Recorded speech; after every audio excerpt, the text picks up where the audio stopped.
नमस्कार। सुनो कहानी श्रृंखला के अंतर्गत प्रस्तुत है विष्णु प्रभाकर जी द्वारा रचित कहानी नागफांस। सुशील की माँ अक्सर कहा करती थी, और अक्सर क्या, अब तो कहने के लिए उनके पास एकमात्र यही कहानी शेष रह गई थी। लंबी सांस खींचकर गर्व और वेदना भरे स्वर में वह कहती, भगवान की कृपा से उसने 14 पुत्रों को जन्म दिया था। सुनने वालियों की आंखों में कौतूहल साकार हो उठता। कोई वाचाल पूछ बैठती, 14 पुत्र? पर माँ जी, अब तो केवल 2 हैं। हाँ बेटी, देखने के लिए ये ही 2 हैं। वैसे मेरे 4 बेटे दिसावर रहते हैं। अच्छा, कमाने के लिए गए हैं? हाँ, कमाते ही होंगे। क्यों, कुछ भेजते नहीं? भेजना? उन्होंने तो जाकर इधर देखा भी नहीं। हाय रे, कैसे बेटे हैं? वह वाचाल नारी कांप उठती। पर माँ जी, तुम्हें उनका पता तो होगा।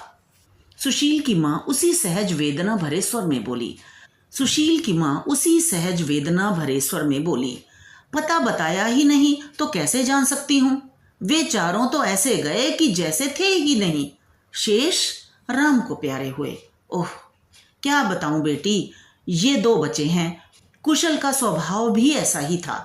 कई बार भागने को हुआ, पर उस पर मैंने बड़ी मिन्नतें मानी, जात बोली, चढ़ावे चढ़ाए, तब कहीं जाकर देवी की कृपा से रुका है। इस पर प्राय सभी नारियां उसे एक ही सलाह देती, कुशल का विवाह कर दो माँ जी। विवाह का बंधन आदमी को बड़ा प्यारा लगता है। आजकल देर से विवाह करने की जो रीति चल पड़ी है, उस कारण भी सत्ता हाथ से निकल जाती है। सुशील की माँ ने भी यही बात सोच रखी थी। उसके 4 बेटे सगाई कराने से पहले ही भाग गए थे, इसलिए कुशल की सगाई के लिए धूमधाम शुरू हुई। और एक दिन धूप सी गोरी लड़की देखकर उसे तिलक चढ़ा दिया गया। फिर लगन आया और विवाह की तिथि निश्चित हो गई। कुशल ने एक बार भी आपत्ति नहीं की, बल्कि सब काम प्रसन्नचित्त करता रहा। सुशील की माँ को त्रिलोक का राज मिला। उसने सुशील के पिता से कहा, यह दिन बड़े पुण्य से देखने को मिला है, मैं मन की निकाल कर रहूंगी। लाला चंद्रसेन निम्न मध्य वर्ग के व्यक्ति थे। यह वर्ग अक्सर महापुरुषों को जन्म देता है। यही वर्ग बड़ी बड़ी आशाओं और आकांक्षाओं को लेकर जन्म लेता है, परंतु साधन के अभाव में घुटी हुई तमन्नाओं का मजार बनकर रह जाता है। यही है संघर्षों की क्रीड़ा भूमि, और यहीं पर आदमी समझ से संपर्क स्थापित करता है। लाला चंद्रसेन भी समझदार थे, और इसी समझदारी को आगे बढ़ाने के लिए उनके पुत्रों ने घर की संकुचित दीवारें तोड़कर खुले विश्व में आश्रय लिया था। पुत्रों के जाने का दर्द उन्हें भी था, पर पुरुष थे, पिता थे। पत्नी की बात सुनकर वे हंसे। मैं कब मना करता हूँ। सच तो ये है कि उनके भीतर भी आकांक्षाएं आग्रह कर रही थीं। पहला विवाह है, ऐसा हो जिसे सब याद रखें, इसलिए उन्होंने बढ़िया अंग्रेजी बाजे का ऑर्डर दिया। भोज की व्यवस्था देश की हालत को देखते हुए सीमित थी, परंतु जितनी थी उससे बड़े बड़े धनियों को ईर्ष्या हो सकती थी। मीठी तश्तरी में बड़ी बड़ी 8 मिठाइयाँ, पूरे पाव भर तोल की नमकीन तश्तरी। डालडा के युग में उन्होंने गांव गांव घूमकर घी इकट्ठा किया था। वे कहते, या तो करो, नहीं करो तो ऐसा करो कि याद ही आती रहे। भोज का दिन आया। सब कुछ तैयार था, केवल साग बनने थे और कचौरियां उतरनी थीं। मुंह अंधेरे से ही हलवाइयों ने शोर मचाया। अंदर से और भी वेग से हल्दी चढ़ाने का कोलाहल उठा। लाला जी ने आकर कहा, अरे भाई, क्या देर है, मसाला निकालो और सबको साग काटने पर बिठा दो। उतने ही वेग से सुशील की माँ चीखी, अजी कुशल को भेजो, हल्दी चढ़ानी है। ओहो भाई, कितनी देर है? देर कुशल की है, उसे भेजो बस। कुशल कहाँ है? कुशल यहाँ था, कुशल वहां होगा। क्षण भर में गगन भेदी कोलाहल उठा, ऐसा कि हल्दी और हलवाई की आवाज उसमें डूब कर रह गई। उसी में डूब गया कुशल। बहुत देर बाद पता लग पाया कि वह पिछली रात को ही कहीं चला गया है। उसके बिस्तरे पर एक पत्र पाया गया था। पढ़ने से पूर्व माँ समझ गई कि कुशल भी भाइयों की राह का राही बना। वह रोई नहीं, एक आंसू भी नहीं आया आंखों में। लोगों ने कहा, ढूंढो। लाला चंद्रसेन धीरे से बोले, व्यर्थ है। क्यों? जो नहीं रहना चाहता उसे रोकने की चेष्टा करना उसे और खोना है। सुनकर सब स्तंभित हो गए। वे जैसे अपने से बोलते हों। मैंने गलती की जो उसे बांधना चाहा। उससे कहता, बेटा तू भी जा, दुनिया को देख, पहचान। मेरा जो कर्तव्य था वह मैंने यथाशक्ति पूरा कर दिया। पाल पोस तुझे सोचने समझने योग्य बना दिया। सुशील की माँ ने यह सब सुना तो तड़प उठी। बोली, आखिर वे तुम्हारे ही बेटे तो हैं? मेरे? वे हंसे। मेरा तो मैं भी नहीं हूं, वे क्या होते? बहस आगे बढ़ी और आंसुओं की अगाध गति से उसका अंत हुआ। अंत हुआ यह कहना गलत है। अंतिम छोर की तरह उनका सबसे छोटा बेटा सुशील अभिशेष था। 15 वर्ष का सुंदर बालक सेब की तरह लाल और फूल की तरह खिला हुआ था।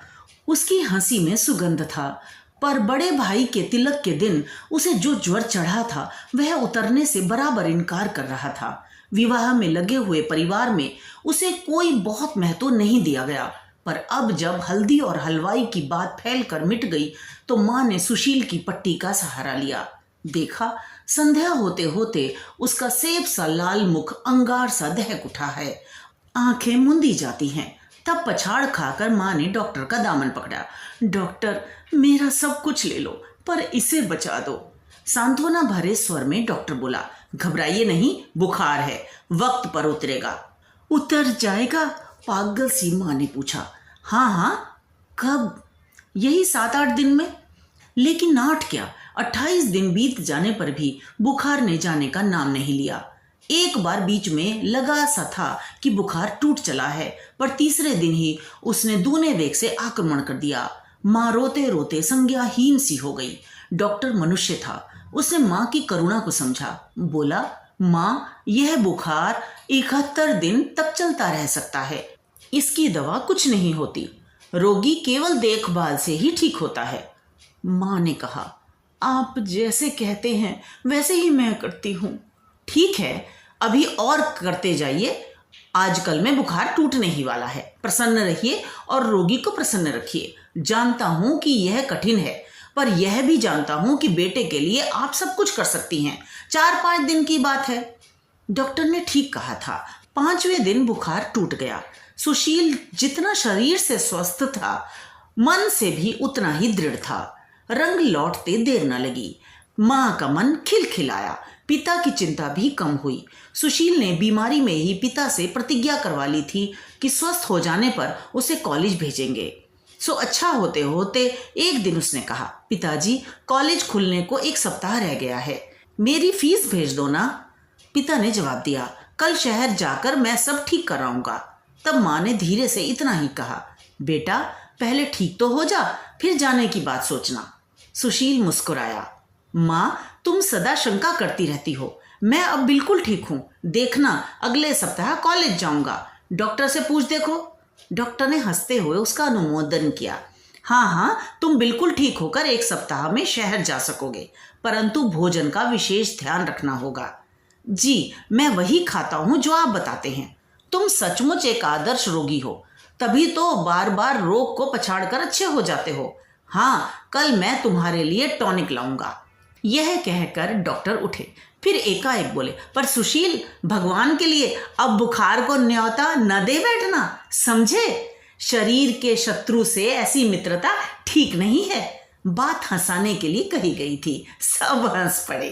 पर अगले दिन अचानक क्या हुआ कि सवेरा होते न होते सुशील जाड़े से कांपने लगा। ज्वर का आक्रमण हो चुका था। तापमान देखा तो 105 डिग्री। चिंतातुर डॉक्टर ने बहुत देर तक गंभीरता से जांच की। कहा, इस बार टाइफाइड के साथ मलेरिया भी है। शांत गंभीर पिता ने उत्तेजित होकर पूछा, डॉक्टर, आखिर ये क्या है? डॉक्टर ने पिता के कंधे को थपथपाया। चिंता मत करें, सब कुछ ठीक होगा। दुख इतना ही है कि सुशील महाशय अगले सप्ताह कॉलेज ना जा सकेंगे। लगभग संज्ञाहीन होने पर भी कॉलेज का नाम सुनते ही उसने आंखें खोल दी। बोला, मैं कॉलेज अवश्य जाऊंगा, 5-6 दिन की देर हो जाएगी तो क्या है। पिताजी, आप मेरी फीस अवश्य भेज दीजिए। पिता ने कहा, भेज दूंगा, पर तुम्हें अपना ध्यान रखना चाहिए। सुशील ने नहीं सुना। वह बोला, पिताजी, मैं डॉक्टर बनूंगा। अवश्य बनना। आगे उससे बोला ना गया। दिन पर दिन वह दुर्बल होता चला गया। सुइयों से उसका शरीर बिंध गया। कड़वी तीखी दवाइयों से उसका मन चिड़चिड़ा हो आया। तभी तो 21 दिन के बाद जब उसका ज्वर उतरा तो उसने यही कहा, दिवाली के बाद मैं कॉलेज जाऊंगा। बेशक तुम जा सकोगे, डॉक्टर ने कहा। पिता गर्व से बोले, परीक्षा फल शानदार है। तुम्हारे प्रिंसिपल ने विश्वास दिलाया है कि तुम सब कमी पूरी कर लोगे। डॉक्टर ने विजयी खिलाड़ी के स्वर में कहा, विश्वास में अद्भुत शक्ति होती है सुशील। मैंने बड़े बड़े रोगियों को विश्वास के बल पर अच्छे होते देखा है। यही विश्वास सुशील की ढाल बन गया।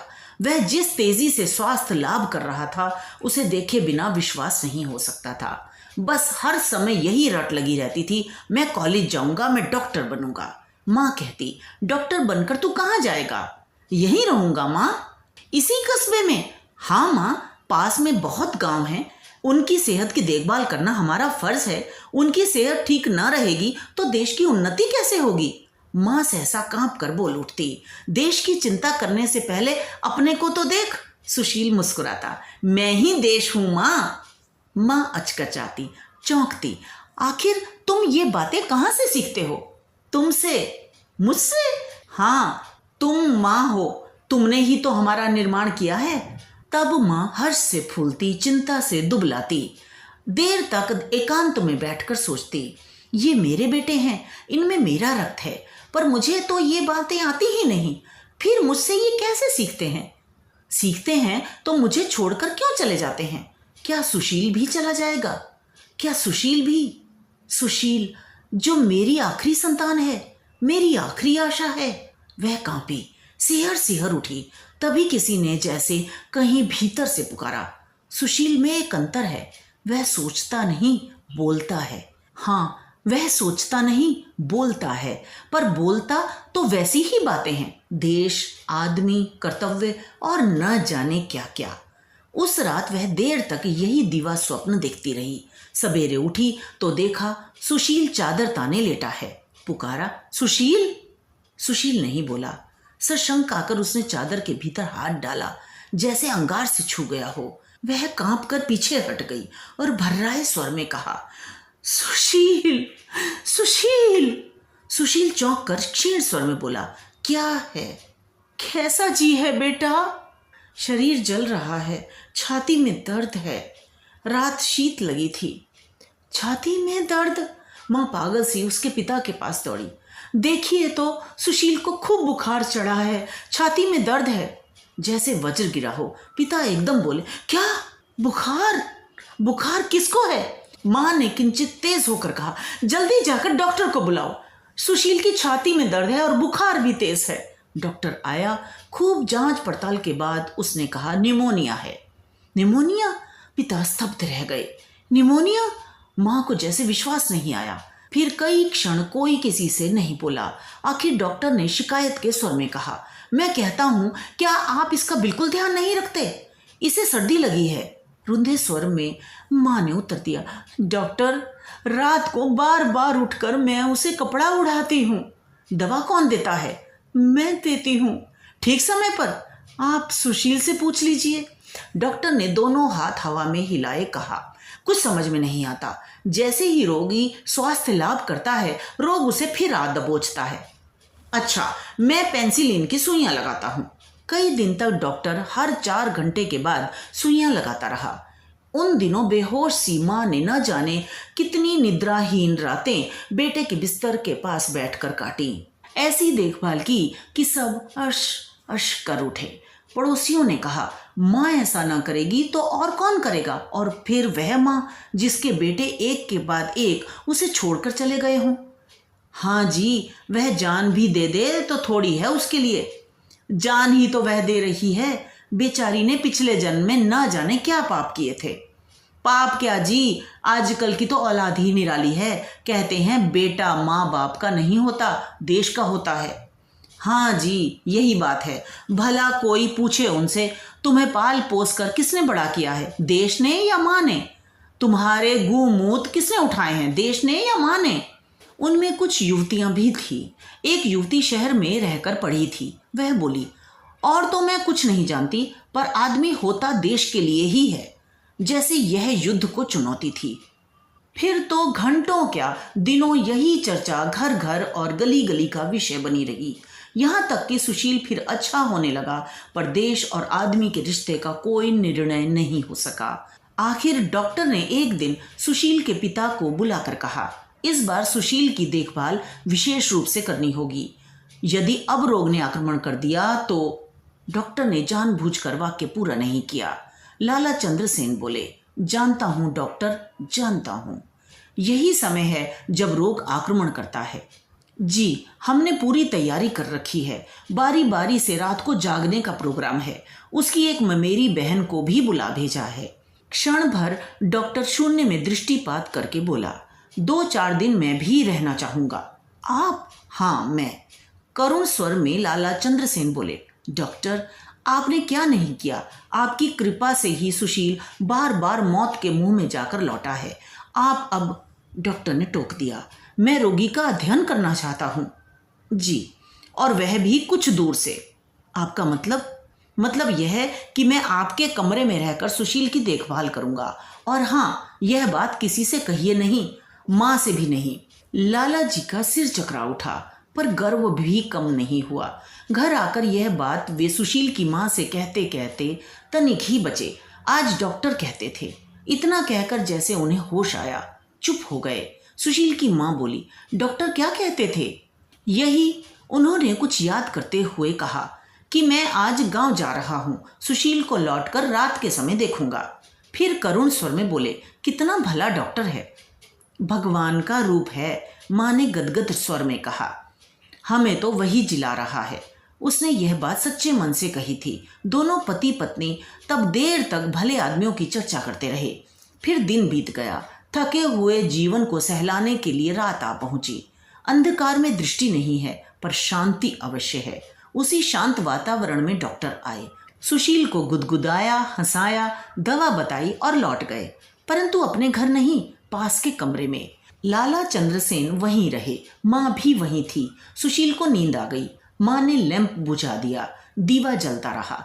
उसका धुंधला पर शीतल प्रकाश तन मन दोनों को सुखकारी था। कुछ देर में लाला चंद्रसेन उठे, बोले, जब तुम सोने लगो तो मुझे पुकार लेना। और वे भी चले गए।